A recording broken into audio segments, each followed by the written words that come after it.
अस्सलाम वालेकुम। मेरा नाम है डॉक्टर सलमान और हमारी सीरीज़ का ये मेडिसिन सीरीज़ का ये सेकंड लेक्चर है और ये बड़ा मज़े का लेक्चर होने वाला है। ये मैं पहले बताता चलूँ कि ये लेक्चर सिर्फ़ वो लोग देखें जिन्हें शौक़ है, जिनके पास टाइम है और जिन्होंने एक्सटेंसिव ओवरव्यू लेना है हमारे इस टॉपिक का। ठीक है, आज का ये अभी हमारा टॉपिक है डायरिया। सबसे पहले हम देखेंगे, जैसे मैंने प्रीवियस वीडियो बनाई थी नोज़िया एंड वॉमिटिंग पे, उसके 5 पार्ट्स बन गए थे और वो किसी वजह से अपलोड मुझे पार्ट्स में करना पड़ी है और वो कोई इतनी ख़ास भी नहीं बनी कि मैं सेटिस्फाई हूँ जिससे लेकिन इससे अभी मैं फ़िलहाल बहुत सुकून में बैठा हूँ। कोशिश करूँगा बहुत अच्छी वीडियो बनाने की कोशिश करूँ। ये डायरिया के बारे में हम लोग हर चीज़ everything we are going to cover. अल्लाह खैर करे, ये स्टाइलस ठीक चलता रहे जो अभी तक चल रहा है। अच्छा जी, पहले डेफिनेशन की तरफ चलते हैं। डेफिनेशन, ठीक है, आप लोगों ने अपने नोट्स अलग बनाने हैं। एज मेरी राइटिंग इतनी अच्छी नहीं है तो आप लोगों ने मैनेज करना है। 3 or more stools per day, or in other words we can say more frequent stool passage than normal for the individual। अच्छा, वो कह रहा है कि 3 से ज़्यादा बार अगर स्टूल्स आए एक दिन के अंदर, या वो कहना चाह रहा है कि मोर फ्रीक्वेंट स्टूल पैसेज अगर दिन में 2 दफ़ा कर रहा है तो वो दिन में 5-6 दफ़ा करे एक इंडिविजुअल और उसे फ़ील हो कि ये अब ओवर हो रहा है काम, तो इसको हम कहेंगे डायरिया। ठीक है, इसके बाद डायरिया ये तो होगी डेफिनेशन। अब इसकी कॉज क्या होती है, ठीक है, इसके बारे में हमने डिस्कस करना है ना, तो इसमें बहुत ज़्यादा चीज़ें हैं इसकी क्लासिफिकेशन के बारे में, और ये और बड़ी डिफरेंट चीज़ें हैं कि ये क्यों होता है, किस तरह होता है, कैसा होता है, जो कि हम लोग कर रहे हैं मेडिसिन को कवर। अब मैं आपको पहले बताता चलूँ कि आपके पास एक पेशेंट आया ना, चलें ये चीज़ हम बाद में डिस्कस करेंगे कि पेशेंट आया आपके पास तो उसने क्या, मतलब कि हमने उससे क्या पूछना है क्या नहीं। अब सबसे पहले पूछेंगे कि टाइप कैसी है, चले ऐसे लेके चलते हैं, टाइप ऑफ डायरिया कैसा है। ठीक है, अब वो कहेगा डॉक्टर साहब 2 ही सूरतें हैं आपके अंदर, ठीक है, या तो वाटरी हो सकता है या ब्लडी हो सकता है, वाटरी डायरिया या ब्लडी डायरिया। अब इन 2 चीज़ों को हमने बहुत ज़्यादा डिटेल के अंदर डिस्कस करना है। ठीक है, पहले हम लेके चलते हैं वाटरी डायरिया। अब वाटरी डायरिया किन किन चीज़ों से होता है, बैक्टीरिया, कौन कौन से बैक्टीरिया कॉज करते हैं ये बाद में देखेंगे, प्रोटोजोआज, और तीसरी चीज़, अच्छा लास्ट वीडियो में मुझे याद आ गया, नोज़िया एंड वोमिटिंग के अंदर मैं बता रहा था कि टोक्सोप्लाज्मोसिस गोंडी जो एक ऑर्गेनिज़म है वो प्रोटोजोआ होता है, मेरे मुंह से निकल गया। ऐसे ही वो एड्स के पेशेंट को डिस्कस कर रहे थे ना, तो उसमें मैंने टोक्सोप्लाज्मा गोंडी डिस्कस किया था, मैंने बताया नहीं था कि वो कौन सा ऑर्गेनिज़म होता है, ये प्रोटोजोआ होता है। ठीक है, और जब जैसे ही एड्स का पेशेंट इम्यूनो कॉम्प्रोमाइज़ होता है ना, तो ये इन्फेक्शन कर देते हैं सुपर एडिड। ठीक है, तो ये चीज़ आप लोगों ने याद रखनी है। उसके बाद वायरसेस, ये हम लोग डिस्कस कर रहे हैं वाटरी डायरिया को। अच्छा, अब बैक्टीरिया कौन कौन से कर सकते हैं, ई कोलाई कर सकता है,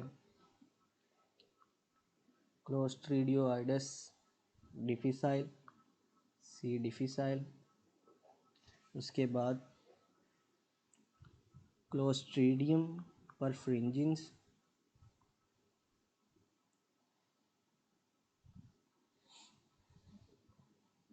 vibrio cholera,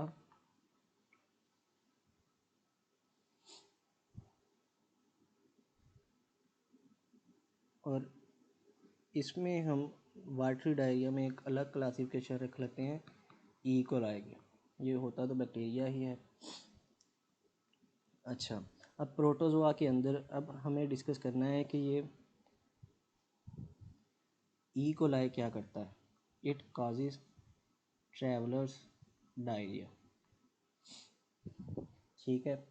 clostridium difficile antibiotic के यूज़ के बाद, ठीक है, पेशेंट आपके पास आता है कि मैंने 15 दिन 20 दिन एंटीबायोटिक यूज़ की है और उसके पेट में दर्द शुरू हो गया और डायरिया हो गया। ये करता है pseudo membrane colitis. It rarely cause, ये चीज़ भी आप लोग याद रखिएगा, it rarely causes bloody diarrhoea. अब क्लोस्ट्रीडियम परफरेंजिन्स कॉजेज गैस गैंग्रीन। और विब्रियो कोलेरा का तो सबको पता है, इट कॉजेज कोलेरा। ठीक है। अब हम इनके नेचर में नहीं जाते क्योंकि ये थर्ड ईयर का टॉपिक है माइक्रोबायोलॉजी। अभी हम सिर्फ करेंगे कि ये कौन कौन से ऑर्गेनिज्म क्या क्या करते हैं। ठीक है। इसके बाद हमने अभी इनका ट्रीटमेंट भी देखना है। प्रोटोजोआस के अंदर हमारे पास आ गया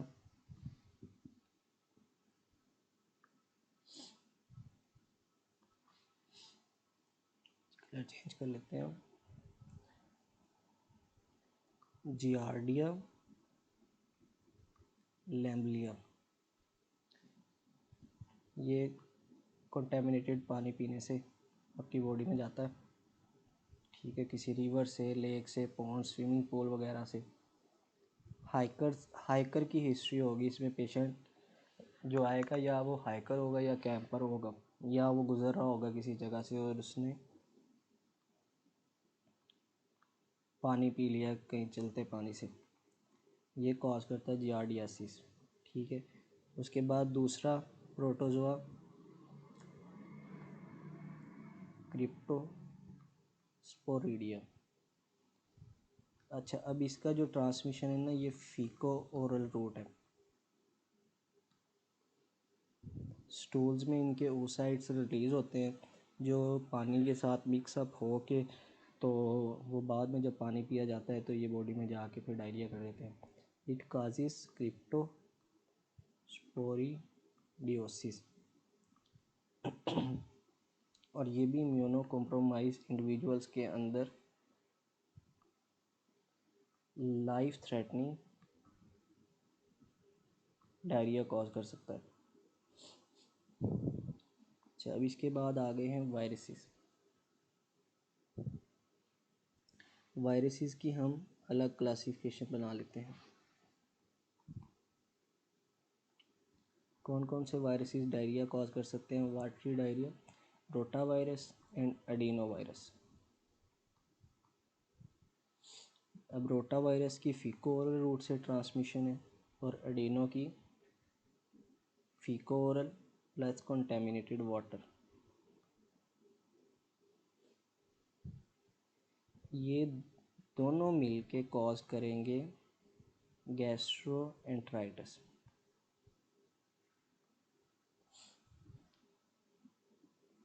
इसके बाद अब हमारे पास आ गई है ई कोलाई।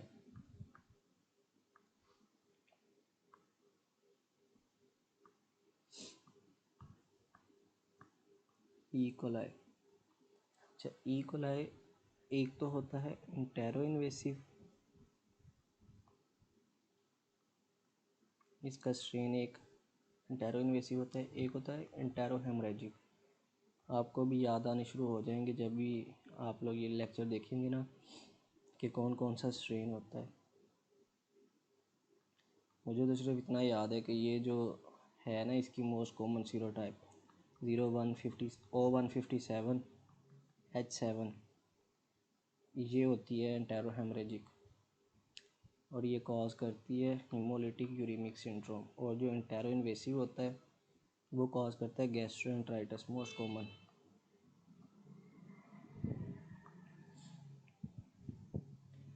और इसके बाद अब दूसरा, ये तो हो गया है वाटरी डायरिया जो ऑर्गेनिजम्स कॉज करते हैं और किस किस्म की हिस्ट्री वगैरह आती है और कौन कौन सी स्ट्रेन होती हैं। इसके बाद दूसरी चीज़ आती है डायरिया की, वो है ब्लडी डायरिया। ठीक है, ये रहा ब्लडी डायरिया। अब कौन कौन से ऑर्गेनिजम्स ब्लडी डायरिया कॉज करते हैं?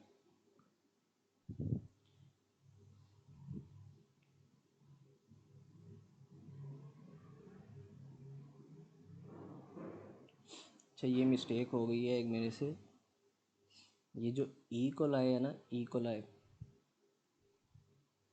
ये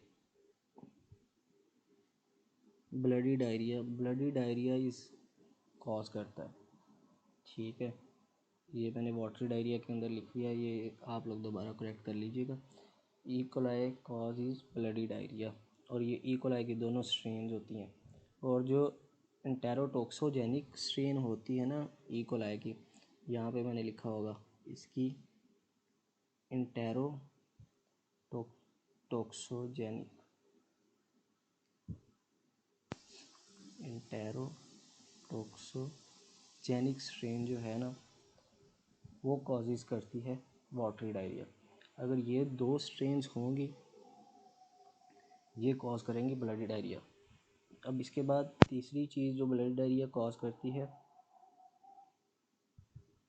वो है कॉम्पाइलोबैक्टर जेजुनाई। अभी हम सिर्फ ओवरव्यू ले रहे हैं। These are curve spiral shape flagellum organisms, ठीक है।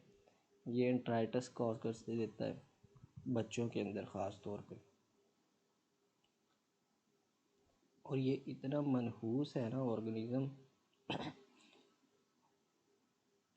ये रिएक्टिव आर्थराइटिस भी कॉज कर सकता है और जीबीएस भी कॉज कर सकता है, गुलियन बार्सल।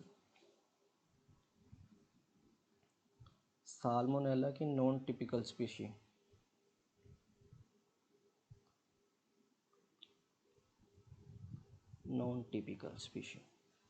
it also causes salmonellosis, bloody diarrhea।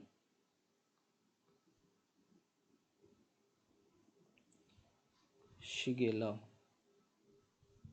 या Shigella, it also causes bacillary dysentery।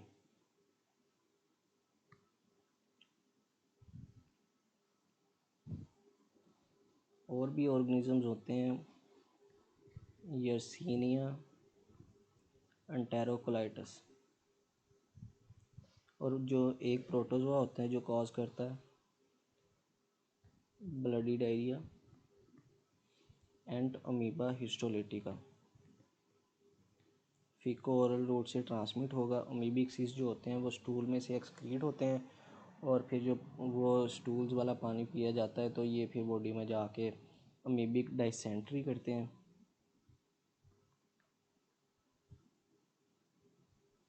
या अमीबिक लीवर एब्सेस करते हैं। लीवर वाले टॉपिक में हम लोग इसे अमीबिक लीवर एब्सेस को पढ़ेंगे। अच्छा, ये तो हो गया है नेचर ऑफ वाटरी है या ब्लडी डायरिया है। इसके बाद हम लोग देखेंगे कि क्लासिफिकेशन क्या है डायरिया की। देखें वीडियो कितने मिनट की, 13 मिनट की हो गई।